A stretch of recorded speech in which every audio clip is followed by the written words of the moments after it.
gender gap in IT leadership with an emphasis in Latin America.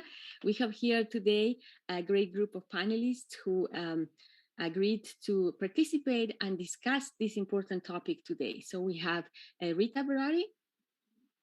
Hello, Rita. We have Adrian Randolph. Hello. Hello.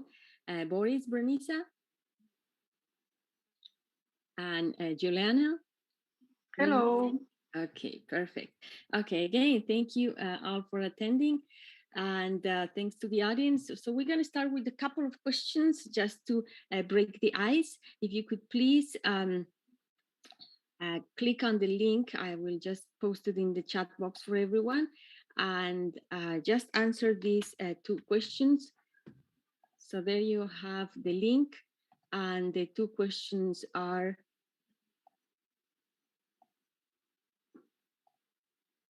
so you all got the link. Think about all the IT leaders that you know, and tell just in a number what percentage of those IT leaders are women. So you just need to select the choices there.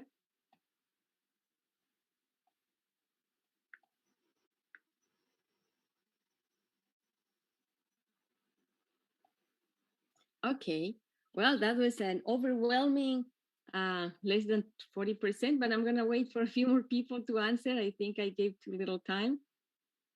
If you could please just use the link I posted in the chat box, and then select your answer.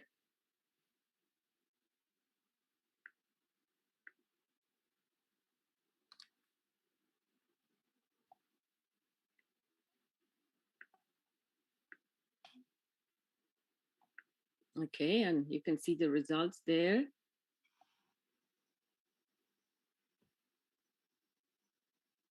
Okay, so we got 12 votes. Thank you for posting your vote. And as you can see, everybody agrees that it's less than 40%. And we were trying to be very conservative with the number because, you know, we really think that the number is less, way less, but 40 was a good one. So let's go to our next question. And I see that some people already responded to that question.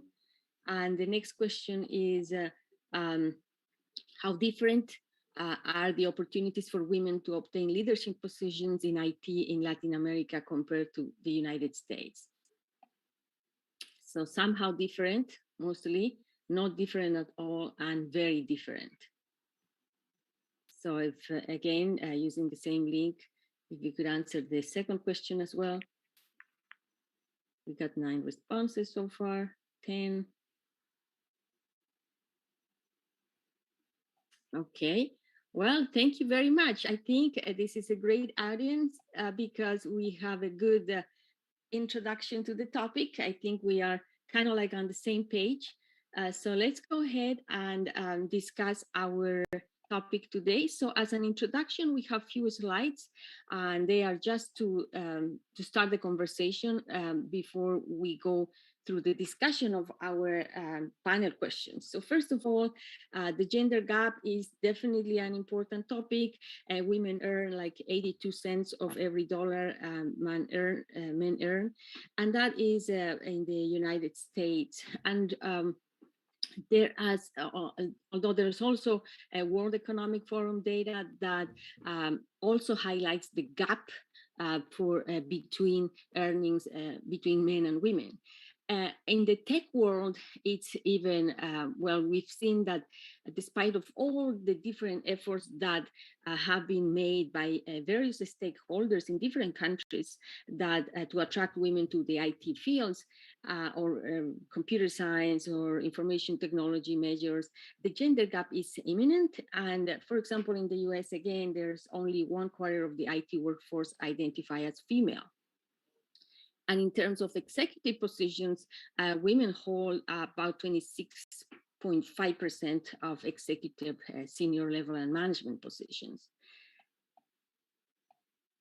Giuliana, you want to cover this slide, please? Yeah, I can. So I brought this slide because I think that is important to show the gender gap in tech in the world. Okay, this information I brought from a McKinsey report recently published about the diversity and how the diversity can improve the performance in the organizations. Nowadays, we have just 6% of the position in C-level, the C-level position are occupied by women. So we have a lot to do here to improve the occupation, the participation of women in the C-level in the organizations and the technology. But one good thing is that 75% of the CEOs already understand that it's important to include the gender equality as a priority in their agenda. So nowadays we have 26% of the employees are women in the work, women work in the tech area, and 6% in the C-level are white men. But many studies have been published in the last years from many different kind of organizations like McKinsey, like Forbes, Harvard, and they show an important relation between the performance and diversity, the performance and the gender when the company is very committed with reduce the gender gap. So we can see here in the slide, for example, that when the company has initiatives related with diversity and inclusion, they have a 21% more likely to have better results. And they can bring better innovative products. Usually they have 90% revenue higher than the other companies in the same sector. Please, Indira, go ahead. Okay, thank you. Thank you for the numbers. So following up on numbers and again, reasons why this topic is important and the current awareness of the topic, the United Nations identified this and as one of the strategies for gender equality and empowerment of women 2018 to 2021, where they highlight that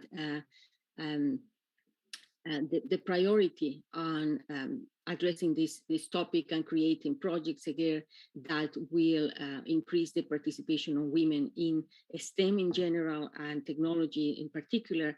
It's important for the development of the nations.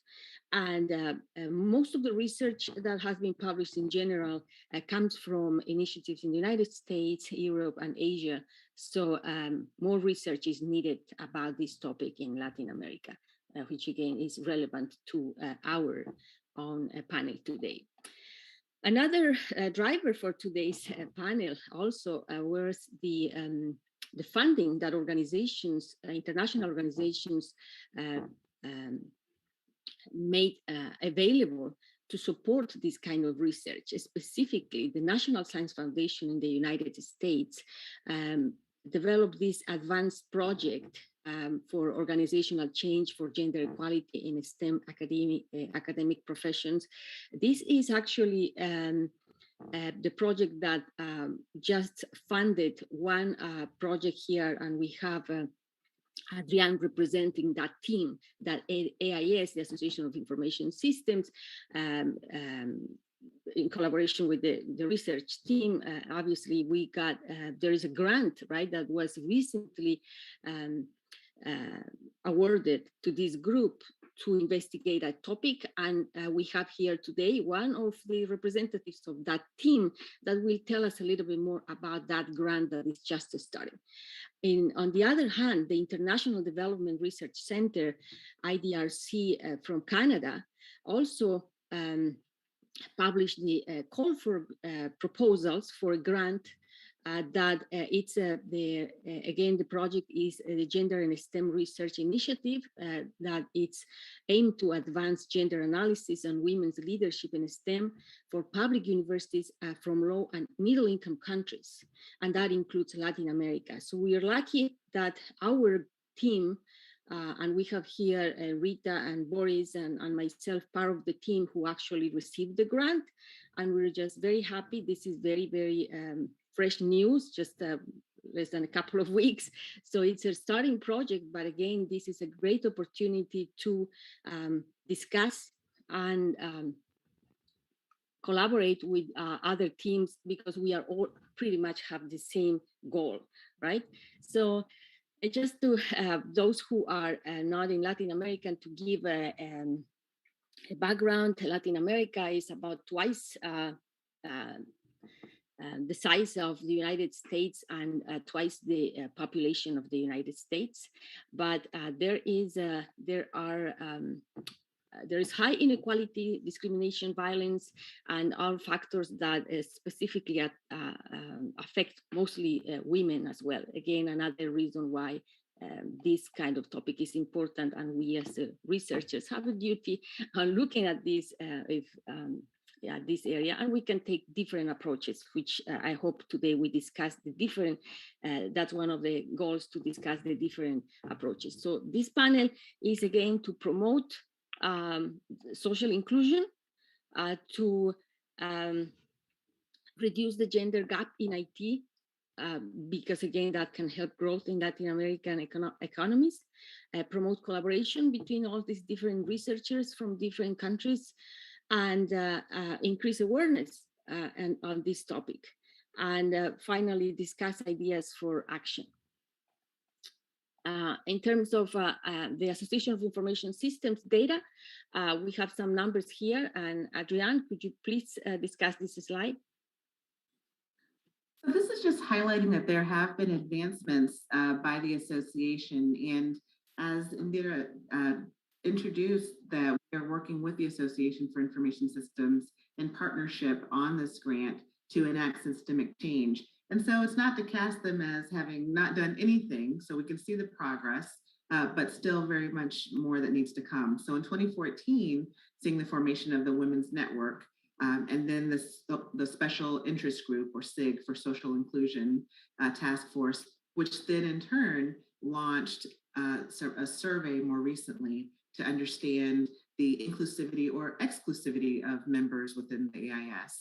And so now you see in 2020, we were awarded the grant to further move forward to remove barriers, in particular for women within the association and within the field across our global regions. So of course, there are many nuances that we are trying to better understand, but impacting all of our global members. Okay, very good, thank you. So I hope we convinced that this is an interesting topic, and now we are going to introduce our panelists. So welcome everyone. So first of all, Rita, could you please briefly introduce yourself? Hi, Indira, thank you. So what to say after this number? So I'm Professor Rita Berardi. I work at Federal University of Technology in Paraná, Curitiba, Brazil. So I got my PhD in Rio de Janeiro. And so I was born in the south of Brazil, but then I studied in Rio de Janeiro, Germany, and now I live here. So more than 10 years acting like an educator and researcher. And the experience on the topic, I can see I'm very proud to be co-founder of a project we called Teachers here in Brazil. We work with teachers of the very basic school.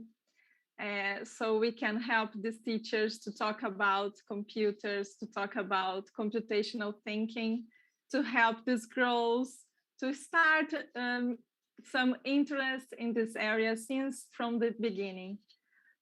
This project, I have to mention the national initiative here in Brazil. I am very proud to be part of it. Our project is partner of Meninas Digitais in Portuguese, but in English it is Digital Girls.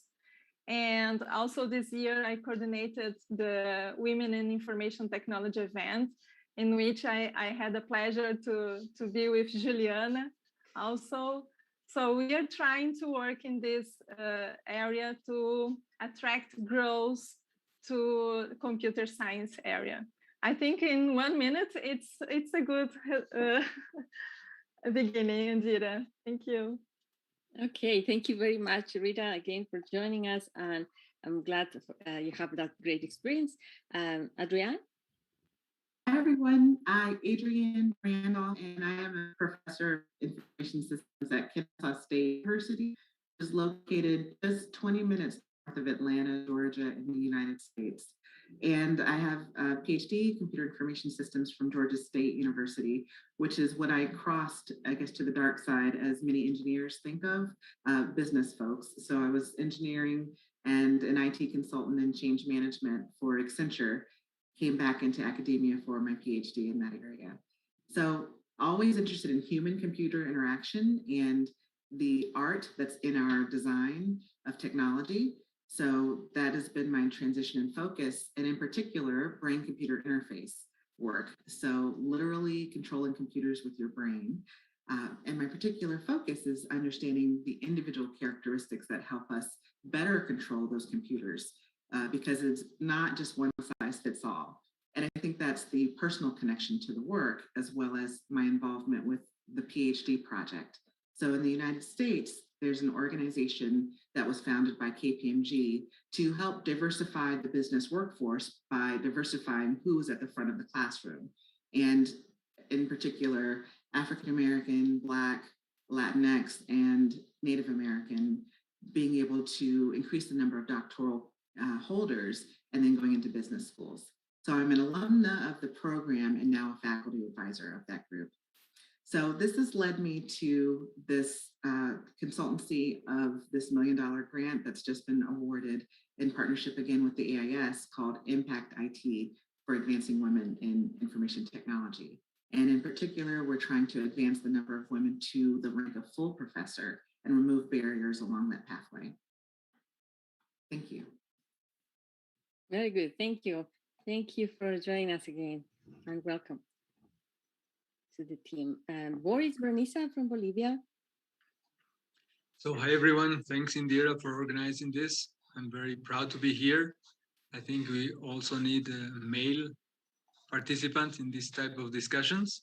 I'm always very happy to be part of this and not having only women talk about these things, because this is relevant for the whole human race, as I always say. I'm a development economist by training, so I mainly care about why some economies lag behind, for example, in Latin America. And I have been thinking about this for a long time, and one of the avenues that we're exploring is that Latin America is lagging behind in terms of what is called like the information society. So if you compare what's going on in Latin America and what's going on in Asia, for example, we are really lagging behind, and we need to improve this. And this will not be feasible unless we attract more women to the IT field. And this is something which we have been researching with Indira recently in Bolivia. We have been talking with many young people. I hope we will be able to discuss this later, about why they choose some careers and not others. Because at the end of the day, you cannot have female leaders if there's very few women who enter this type of careers, right? So besides that, I've been thinking for a long time about how these social institutions shape the ways men and women function in society. And these gender roles and norms are very important. So I think this is also part of the discussion. We need more role models for young women. And the problem is we don't have that many. So we need to connect them to improve the situation in the future. So thank you so much. Okay, thank you again for joining today and your participation. And Giuliana, please. Hello, thank you very much for the invitation, Indira and Rita. My name is Giuliana Veronese. I am, I think, the only one from the corporative world. I have been working at Stefanini in the last 11 years. Currently, I'm responsible for the Europe Digital Solution Center. Stefanini is the biggest Brazilian company in the IT industry. But before I joined Stefanini, I dedicated many years in the academic world, working as a teacher, as a researcher. I have a PhD from the Lisbon University, and currently I still collaborate with my academic colleagues, participating of researches related to diversity, digital transformation, and project management. And before I came to Europe, in Stefanini, Brazil, I was responsible for the delivery centers distributed in Latin America, managing a multicultural and multidisciplinary team in 5 countries: Argentina, Brazil, Colombia, Mexico, and Peru. And because this, I'm very interested in this study, because I struggled a lot in the past in order to have a diverse team and reducing the gender gap. Here in EMEA, I took a completely different challenge. Here I'm responsible for the Digital Solution Center, this structure that embraces the pre-sales application and also the infrastructure services. And inside of these structures, we have the research and development area that is called the Innovation Center. And our main mission is to support our customers in their digital transformation journey. About my experience with diversity, with the gender gap, I not consider myself an specialist about these subjects, but I am in love with these topics.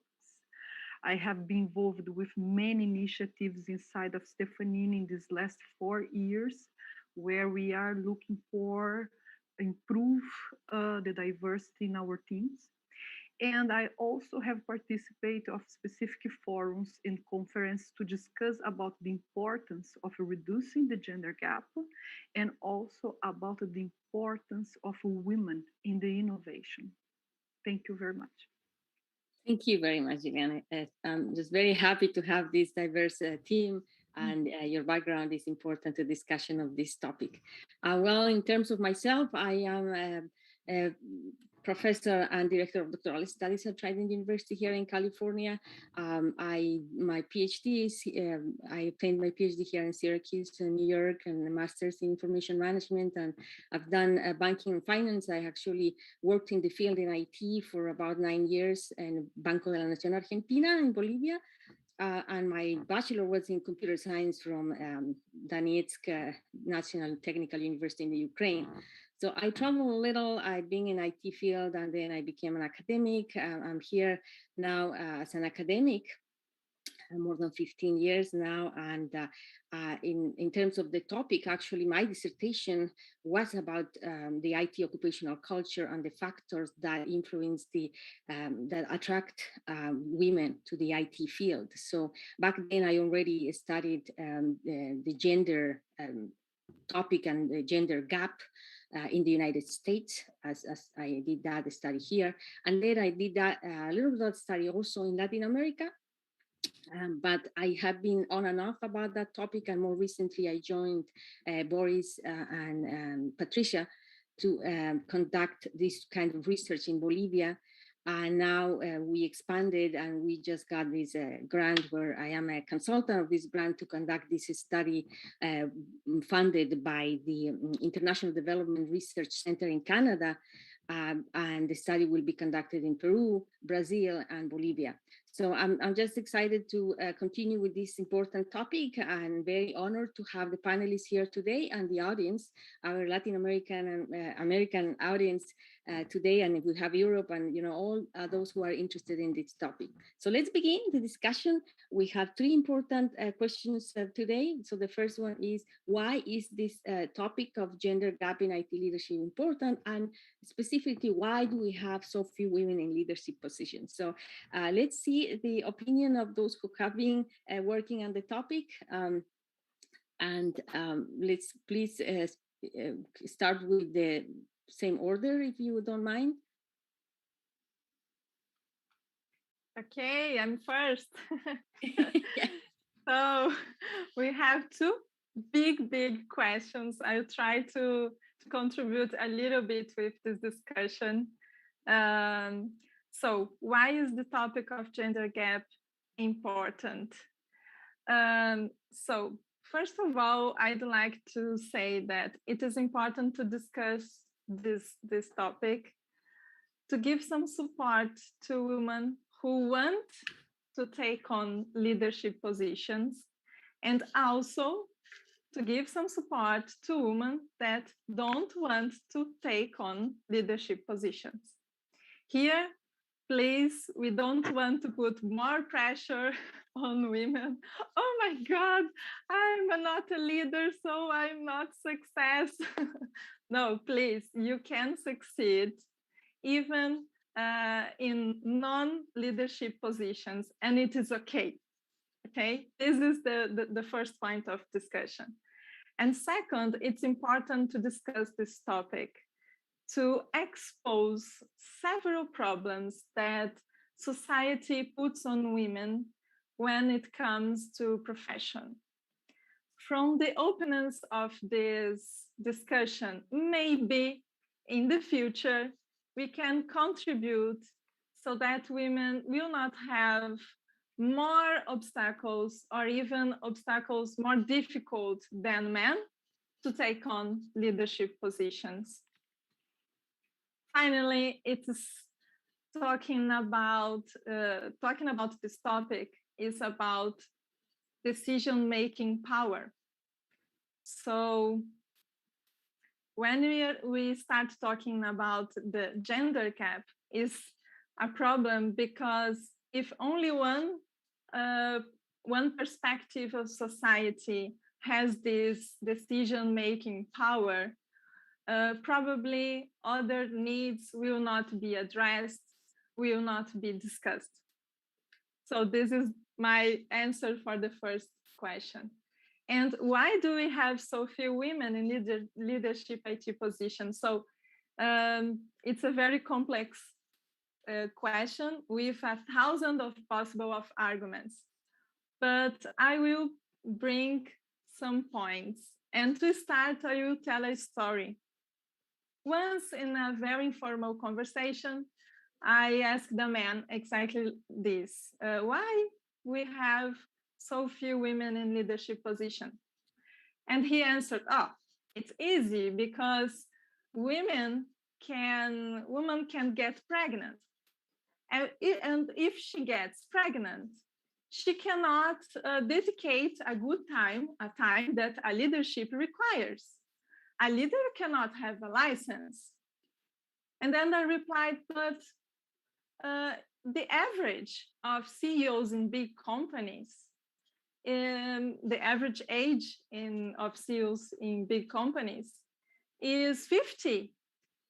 And as far as I know, 50 is not a good age to try to have a child. And maybe this story shows one side of the coin.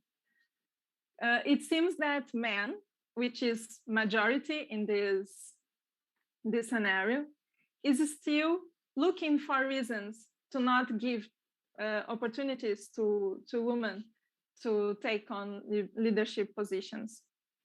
And another side of this coin is the attitude of women that is different from men. Women in general think that they have to study more, they have to prepare more. They are never ready to take on this position. Oh, I'm not good enough. And they think they are not capable. And in the end, it's a mathematics case. If in undergraduate courses we have few girls, we will have even fewer in leadership IT positions. Thank you. Okay.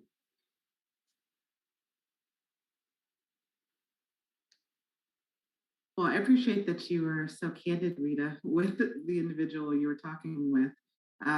I think it's probably obvious to all of us here in this room that we're all connected, whether that is on a global perspective, on a gender perspective, and we need to have an eye on that intersectionality to appreciate the advancement of everyone. This topic about IT leadership, we can see it in different spaces. So in particular, if we look at academia, the numbers are not so great. 10% is the number that comes to mind, where it is only 10% of information systems professors are women. Even within the leadership of the association, only 10% of the roles over 22 years of the history have gone to women. And so that's not good enough, where that very much is out of line with the percentage of women that are part of the association and part of the field. So just with that eye on advancement for everyone, that's part A. But part B is, I don't know that we have enough data to fully answer why there are so few. And that's one of the things that we're looking to investigate with this grant is within even the membership data, are we able to understand career progression, the supports or lack thereof, the mentorship that may or may not be available, the overlay of where are individuals and the resources that are available to them to get to conferences, to pay for open access journal fees for publication, a number of things that may on the surface be just what it is, but we realize are inherently biased and preventing women from having an even playing field at going after leadership positions, in being recognized for awards, and even in how we define what success is. So if the success is simply a model of only 2 journals for targeting, and that there is implicit additional gaming that happens to get your work or to value the work that's going into those journals, then we're already at an uneven playing field. So I'll answer that second one about that we may still not know enough. Okay, thank you.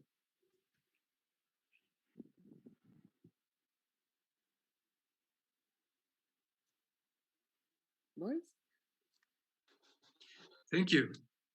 So I think this is a really complex question, and we need to be very careful before we try to answer it. In any case, we know that the UN has decided that we should move through to the Sustainable Development Goals, right? And one of them states very clear, we want to empower women and girls. And every time we face one of these gender gaps, we must try to understand why is that? And the thing is, my impression is that there are too few women in IT in general. And of course, if you don't have enough women in IT, it's very hard to get enough women in IT leadership positions. But the question is it due to occupational choices? Is this related to what Rita was referring? Is this maybe some kind of balance with your family life? Is this related to some sort of gender norms? I think we are still trying to understand why this is important. And at the very end, we must be very clear. We don't want to force anyone to be in a position he or she doesn't want to be. What we want to assure is that everyone has the opportunity to achieve what they want, and they have the resources that may help them achieve what they want. And I think that's the main challenge for me. And from the academic point of view, we need more studies and we need more data, because otherwise we're just trying to guess what's going on. And I think we need more comparative studies. And this is why I'm so happy that we are starting this project. And I'm also very happy we are able to discuss with colleagues in North America, because I think there are things which are very similar, but there are also things which are very different. I mean, Brazil is much more advanced than Bolivia in certain terms, and the US is like another world. But I think women face the same kind of restrictions everywhere in a different way. And that's something we have to dig carefully to try to understand this.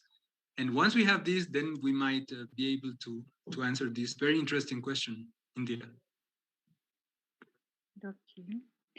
So about why this topic is important, for me, it's pretty clear that reducing the gender gap, it's a really important Why? Because companies committed to reduce the gender gap, they can attract and retain more talents. They have better performance, more collaborative teams, and more innovative products and services. When you bring more women in the IT environment, you also bring different kind of perspective, and this contribute to bring new ideas and consequently improve innovation.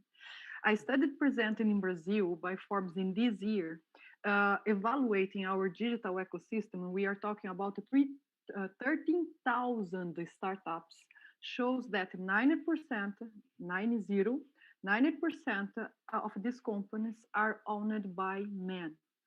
5% are exclusively opened by women, and other 5% has a kind of mix in the executive board. So we can see how hostile is this environment to women. They reported, for example, these women, that when they pitch their idea, their business plan, they are questioned about, come on, how the motherhood will affect your business, how you will do with your family. And the men, they don't have this kind of questions when they are presenting their business plan. So we needed to understand how we can give more opportunities to women. And when we about the question, why do we have so few women in leadership positions, I have three main reasons in my mind, okay, based on what I am studying about diversity and also about my experience in these 20 years in IT environment. First of all, lack of motivation.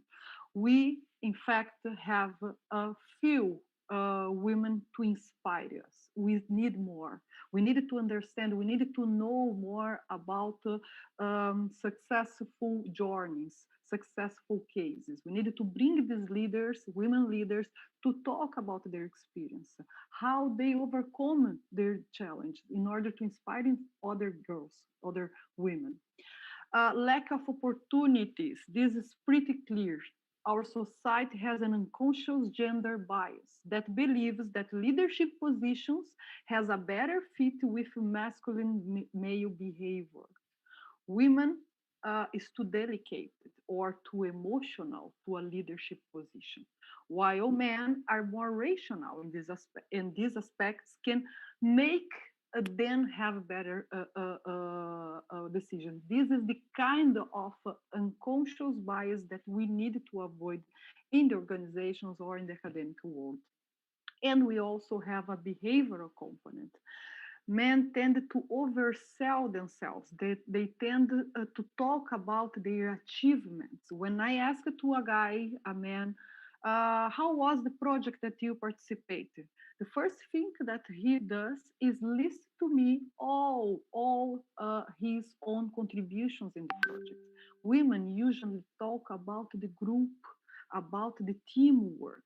So one thing that we need to learn to do is promote our work, promote our results, promote our achievements.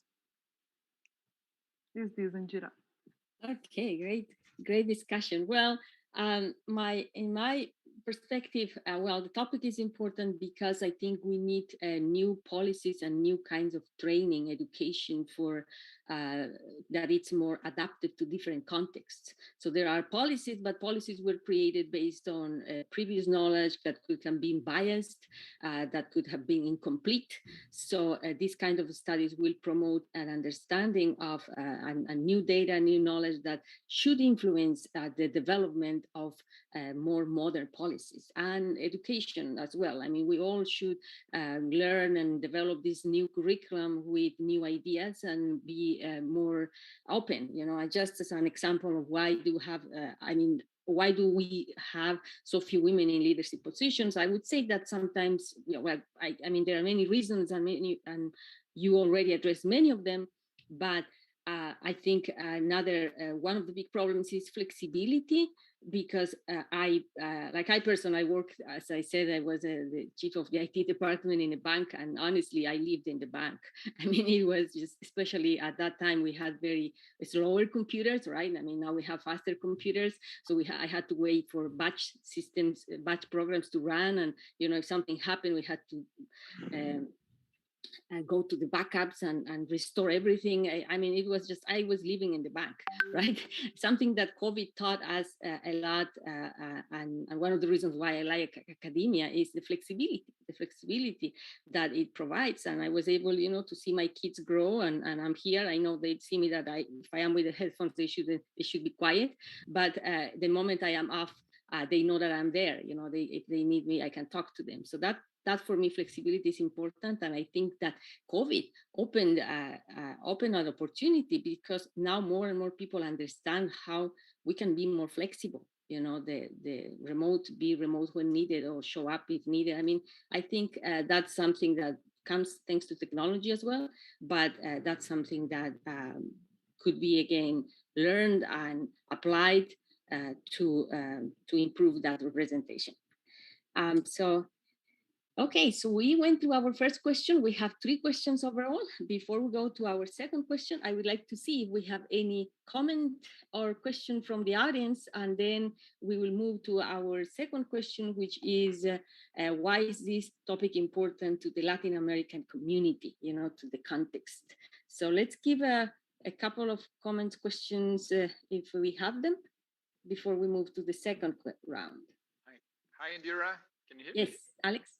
No, I'm checking what people are saying there on the YouTube broadcast, and so it's more comments than questions. But they were first agreeing with Boris that this is something that all of us have to discuss, and of course men have to be more involved than we usually are.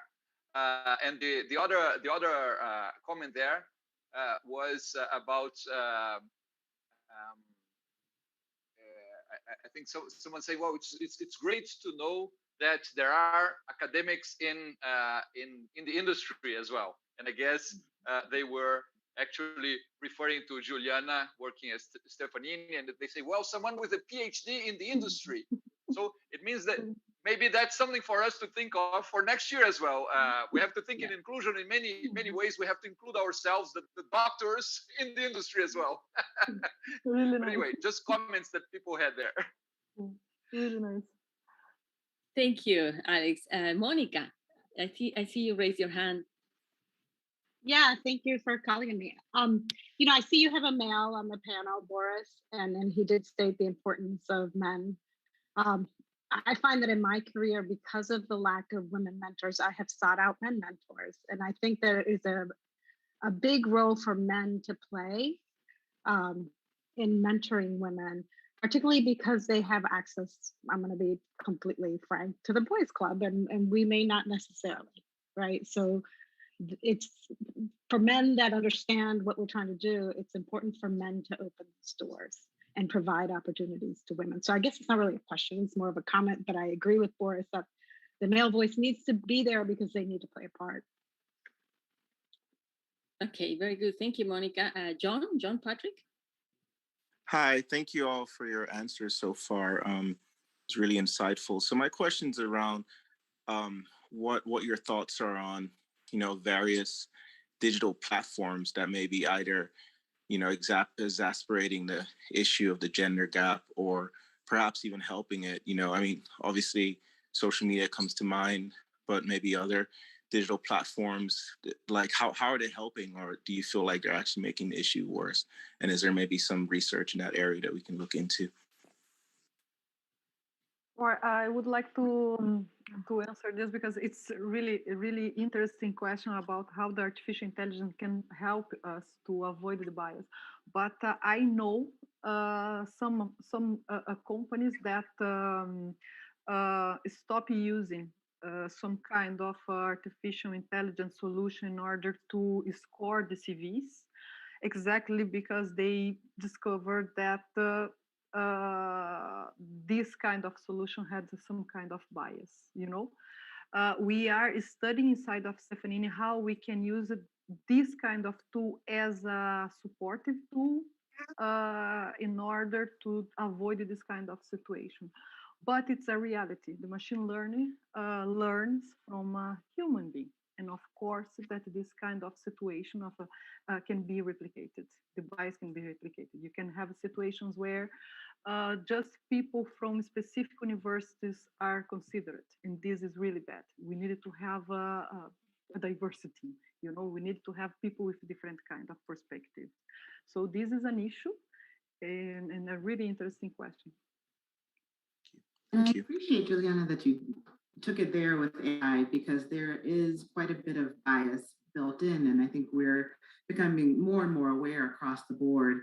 And in particular, as we look at gender bias, so being able to identify who is a woman from, if you're looking at the features on the screen, what is that? And then further, if you overlay what we have as a construct of race. And so if things are built off of a white male template, how do you accurately assess folks who are not that part of that template?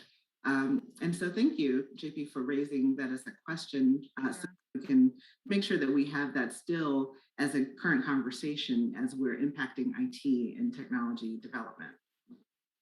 Thank you. Okay, great. Monica, I see your hand raised. I don't know if you had a follow-up or or it was from the previous question. My apologies. No, it's from before. Oh, okay. It's good. Okay, so let's go to the second question. And if you have other questions from the audience, please, you can always type them in the chat box, and we will get to them. Or comments, they are always appreciated. So our second question is, why is this topic important to the Latin American community or context? Rita? Okay. So my answer for this question is very connected with Giuliana said about diversity. We are a very diverse community, but we are not represented as this diversity happens in the community. So as I said in the first answer, when we have only one perspective, one kind of perspective, probably other needs, other perspective will be considered. And it seems that in Latin America, we still have more resistance on talking about this kind of topics. It's impossible to not connect with one experience when I studied in Germany. It was 2013, and I repeated some jokes, very discriminating jokes in Brazil, thinking it was funny.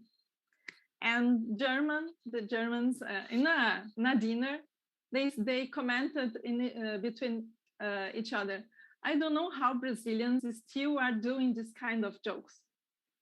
Then I learned how behind we are in some discussions. So here we still hear jokes about women and about how not good we are doing some man things like programming, for example. We still have man teachers that still say, oh, you are so beautiful to study computer science.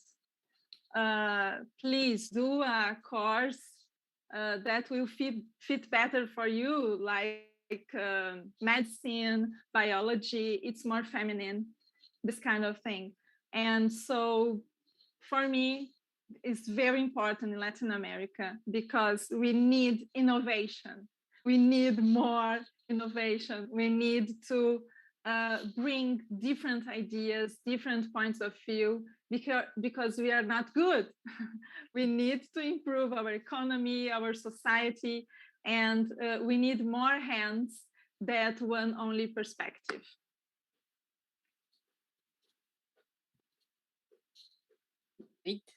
Great. Someone who is not from Latin America, I will say, if we could put the slide back up with the percentage, the global percentage, that should say enough.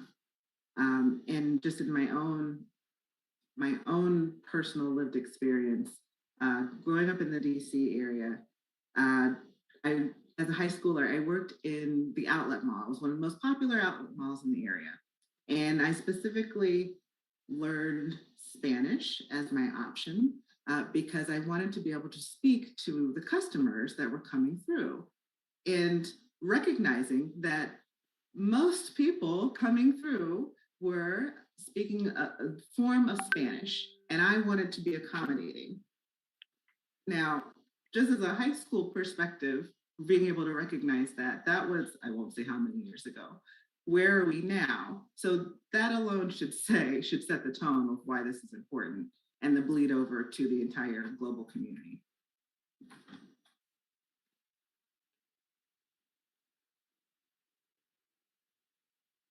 Great. Boris?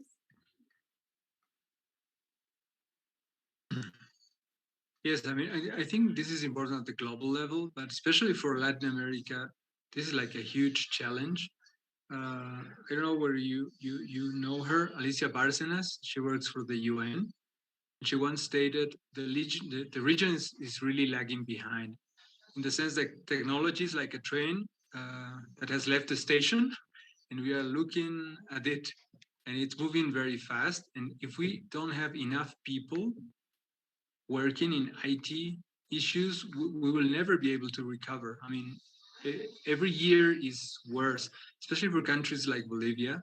We're really lagging behind, and we need the brightest women and men involved in IT issues. I mean, if you think about automation of labor tasks in the future, women are already disadvantaged in many respects. But once this accelerates, we will need more and more people in IT to improve the situation. So I think from a very broad perspective, we're not talking just about women, we're talking about the whole society. So this has instrumental value for all of us. And that's why I think it's important that this is a very open discussion in which everyone takes part. This is not something related to women. This is something at the societal level. And in Latin America, we are really facing very hard choices in the near future concerning IT. Okay, why this topic is important in Latin America? Well, I was reviewing some articles and some studies about the gender equality in Latin America, and comparing the numbers of the last decades, you can see that we have improved the women education level and also the participation of women in the workplace. But despite of all this progress, the gender equality remains a challenge for all countries in the region. I found some interesting data. The labor force participation rate of women is 27% lower than the men. Women earn per hour 17% less than men, with similar education, also with similar experience. And women occupy less than 20% of high ranking positions. And I'm not talking about just about the IT environment, but in general. So we have to do a lot in Latin America. There is still a long, long way to go before women's potential be completely, fully used. Women study more than men but earn less. They are the majority among the poor, unemployed, and informal economy. They are the majority in the informal economy. And of course, that the incorporation of women at the workplace in conditions of equality is essential to address the endemic problem in Latin America, such poverty and also inequality. And of course, that this is one way in order to provide a solution for a more sustainable economic growth.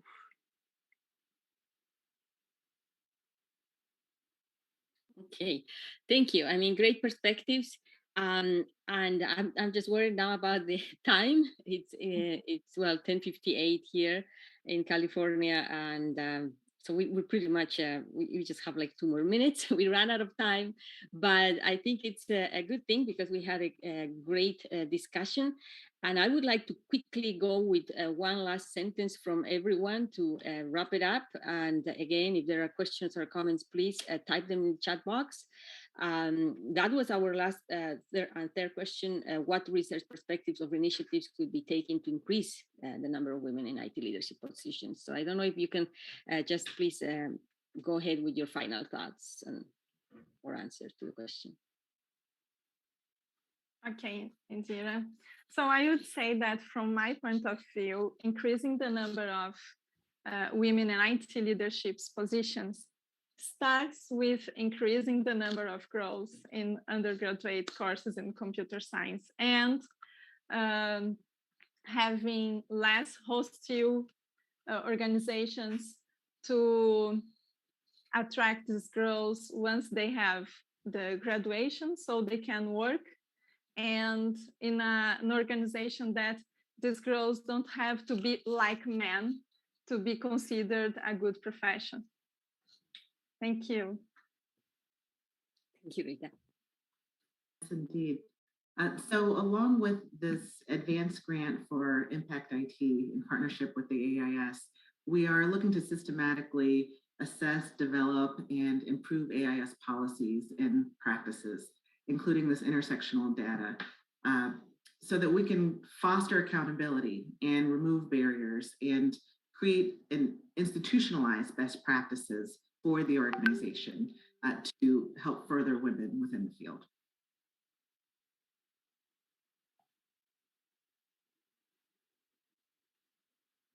Boris? Thank you. But to be very brief, I think a very important point is connection between successful women in IT and young women. So we need to connect them. We need to foster the discussion between these different parts of the population, I would say, because they usually don't talk to each other. And young women really need role models. I think that's a short answer, Indira. Great, thank you. Giuliana? About the research topics, that I think that is very important. We really needed to understand the reasons behind the pay and gender gap in the IT environment. And also we needed to understand what make women give up the leadership positions and what kind of initiatives motivate women to stay in the company and to grow. I would like just to list and share some initiatives that we have in these 4 years. The mentorship program is really good, and we can share share our experience with the younger girls, the younger professionals in our company. This make them more confident and enable to see their careers more objectively. Women networks and support groups to discuss about the experience. Code Like a Girl, that is a program that we have to teach technology, to teach programming languages, and motivate young women to stay in the tech area. Hackathons to recruit and select people, focus on bringing more women in the workplace. And we have a really interesting program that is preparing to diversity. We have a group, the name of the group is representing in English, where the objective is to make everybody inside of the organization aware about the importance of the diversity, make everybody responsible to avoid bias during a recruitment process or a promotion process. I use it to say that diversity cannot exist without inclusion. You can bring more women, you can bring different kind of people to the organization, but if you don't have a fairness environment where everybody feels that they have the same opportunities, they will leave the organization. So the both things are important: bring diversity and also inclusion. Thank you very much. Thank you so much to all the panelists. A wonderful panel. Thank you, everyone. And I'm looking forward to continue this kind of research and have findings that we can share with everyone. We need more accurate data. We need a more context-based study. So there's a lot of research that can be done, and then obviously influences policies, policies that can better our society. So thank you everyone again. Thank you to the audience, and you have our contact information in the AIS panel. Thank you. Thank you. Thank you. Thanks for organizing this, Indira. Thank you, Indira. Very much. Bye. Nice to see you. Bye.